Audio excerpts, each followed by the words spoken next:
Like I'm gonna put some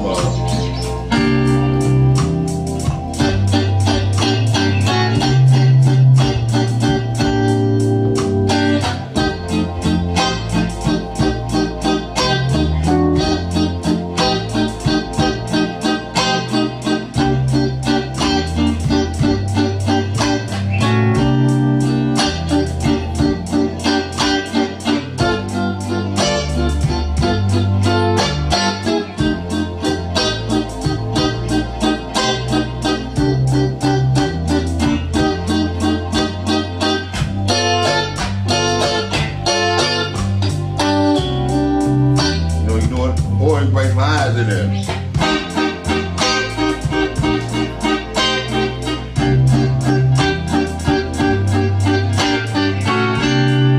And when a lead, when somebody's soloing, you brighten everything up. When I turn it up, I solo up.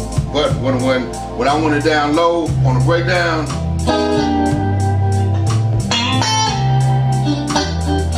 that's when I take different tones.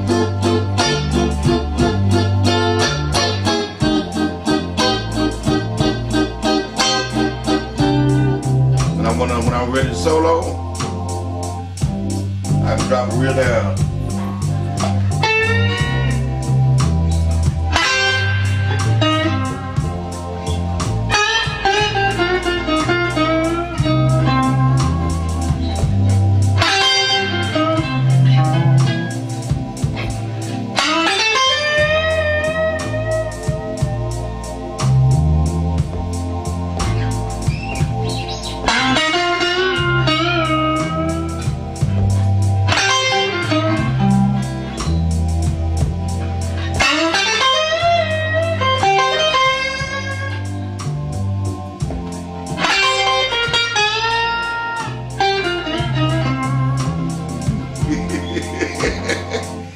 Then you take them on.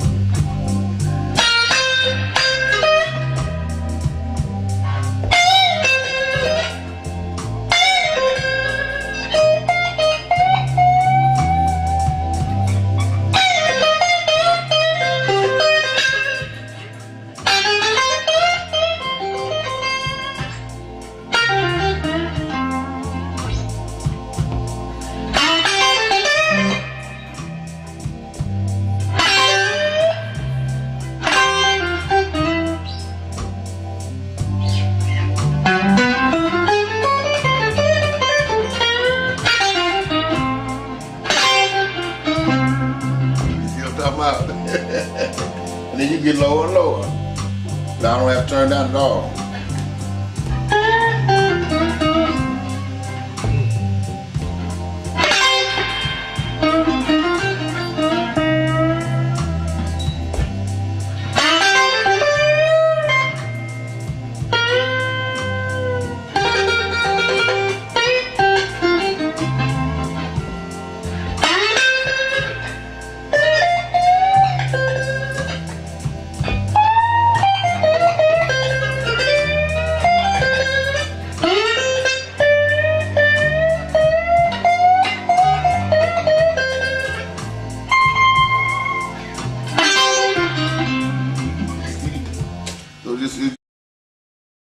How's the business treating the black blues player?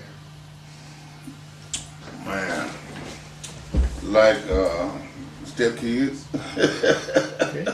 Well, you got just like you got the chilling circuit, you got the body bag circuit.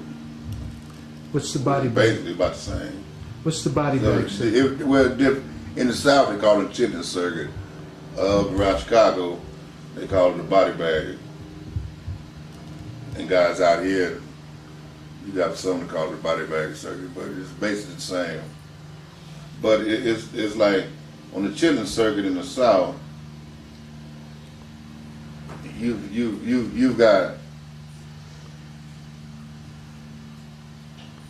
most of the concerts that I've known, as all the artists that I've dealt with, the band members might make.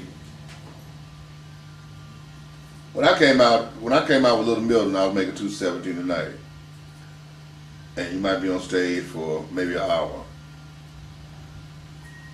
But seems like all the other artists that I had seen at the time, a lot of the other blues musicians, man, they were lucky if they made $150 a night, $175 a night. These are black musicians. Yeah, black musicians. And these are musicians who are playing with someone who is a draw. It's a draw, yeah. Yeah. You've had and then it's slowly, it got up to 200 a night. Most guys started making. And the ones who was really booking, who had the records really jumping in the South, they wouldn't pay that band members no $250. Why is that? That I used to wonder, because nobody knows what the next man is making. What he's booking. What he's booking for. Well, know what he says he's promoters. And I look at it as some of the booking agents. Because a lot of the booking agents, they're booking an individual. I know one positively, he would book you, and he would ask you, what would you charge to go do this gig right here? And if you told him $8,000, well, he might have got $15,000. Since you only said $8,000, that's what he's gonna give you.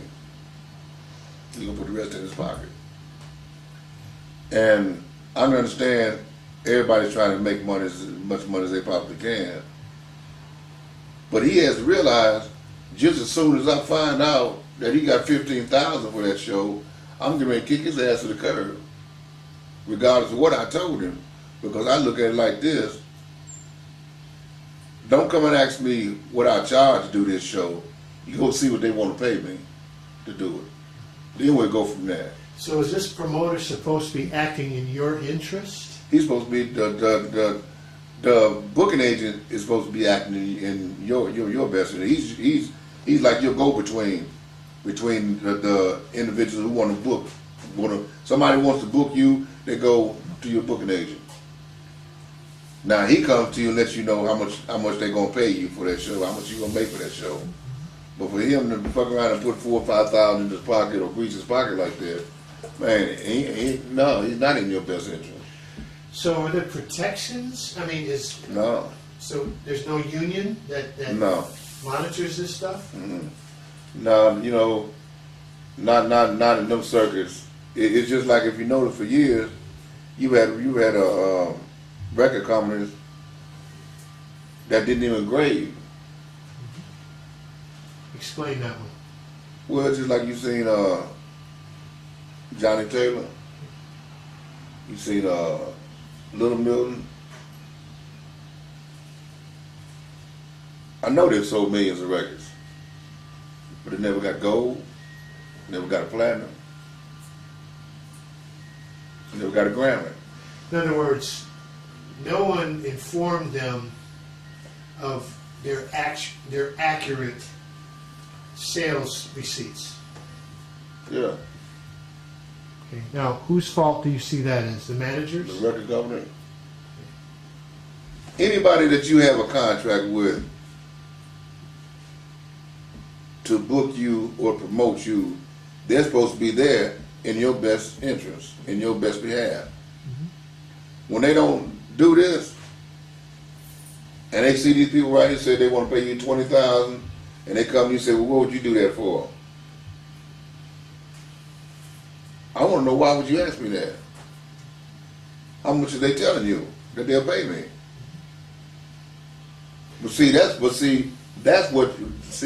This is when you start. See, a lot of artists don't pay attention to their business.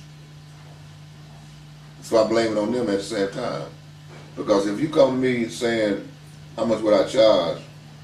How much do I want to charge? Well, first time I ask you is how much do they want to pay? But well, let me see the contract. You've learned that from experience. Yeah. So is that one of the conversations that the older, more seasoned artists talk with younger artists? They normally don't, unless they see you're paying attention. If they don't see you paying attention and you're not coming to them asking them questions about this, they're not going to volunteer no information. Why is that? It doesn't do them any good. I mean, it doesn't do them any good at all. I mean, if you got a man, if you're an artist, you got another artist around you all the time, and you hear him talking to so and so is telling him this, telling him that, telling him this, you can be like, okay, well, take care of it. And you know yourself, it should be something he needs to take care of. You can explain it, you can tell him, but he might take it out on you. First of all, why are you in my business? Because he doesn't want you to know that he don't know what he's doing. So that could backfire either way. So a lot of them, they like, they just don't say nothing. They like, well, you know, if you man enough to be out here and you're businessman enough to handle your business, you need, you know. Now, sometimes they might throw a little old hint at you just to see where you're going to take it. Now, if you take it the wrong way, they're just going to leave it alone. If they feel you taking it the right way and come to the right way, then they'll start explaining to you. Well, how can we get the older, seasoned people to help the younger people who obviously didn't wake up and have all the knowledge? How do we get that mentoring to happen? Because it seemed to happen in other communities. It's simple. If you know you need to know something about this, ask. But how does one know to ask? At least until they've been burned big time, and then it occurs. No, to them. that's, you know, you don't wait till you get stuck. Okay. You know, just as soon as it comes your way, ask somebody. If you can't ask somebody, do your own research. But the thing of it is, a lot of these guys, they won't do the research. They'll wait till somebody comes to them with a silver tongue. And then when the person comes in with a silver tongue and get to telling this, they say, oh, well, he got to know what he's talking about, this and that. Do you think it's an issue of some guys want to just play the music and not be, you know, we call this show business. So do you think it's the fact that a guy is extremely talented like yourself and they got the show down pat, but they don't recognize what a mountain, that learning the business is a separate woodshedding process, learning process, schooling process, that again we're saying sometimes you only learn it because first couple of times you get messed over. Well, that's what happens to a lot of them. But I'm like this, all you gotta do is ask. They can tell you yes, they can tell you no. But if it's your money and your life, your future, and if it's that important to you, ask. A man can tell me no 100 times. Well, do you think it's a case of, like I said earlier, some cats just want to play the music and are afraid of, or the business part of. Yeah. What do you think? Does anybody discuss this kind of thing with you? A lot of them, you know what? It's guys out there that won't discuss the music with nobody, the business part of it with nobody, and it's only because they don't want nobody to know that they're illiterate when it comes to it, the business part of it. And it's bad, and it's. I mean, most of the money in music is made behind the scenes. That's no doubt. But if a man wants to know what's going on behind the scenes, or what's going on with his own money behind the scenes, or with his own money in these contracts, he's got to swallow his pride and start asking questions. Swallow your pride and start asking the questions, or keep on standing above your pride and losing your money. But that's what's going to happen. Then by the time he gets 50 or 60 years old, and his kahunas get big enough to where he feel like he can start asking these questions, it's a little too late now. You think a lot of the people who are not part of the African American tradition are playing heavy metal and rock instead of the blues? Mm-hmm. Can you elaborate on that? I listen to it so much out here since I've been here. I've met a couple of people who were introduced to me as the best, some of the best blues players out here, and we ended up playing together, and I got those same people telling me that I'm playing the blues, and they need to learn some blues, you know, from listening to me. So, you know, I can be told this by people, I can be told that by people. It don't matter what these people tell me. I've been to blues school. I know what the blues is. And I play the blues till the day I die. Because I know what it takes. What would Little Milton say if he heard some of the people you're talking about? Oh, man. You know what? He did me like that one night. I went home and I was watching, listening to his playing, and I'm like, damn, that man playing. So I got home, and my wife had found a Stevie Ray Vaughan video.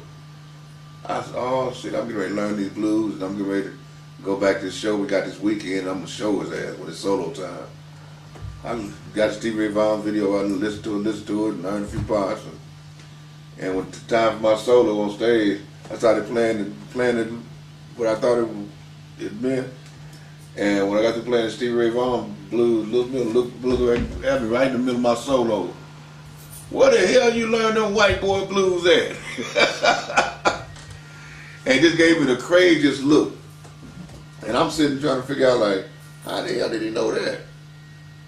But then, like I said, the longer and longer that he brought it to me, the more and more I studied it, I see what he meant. It's just like Albert King told Stevie Ray Vaughan. He said, I taught you everything you know.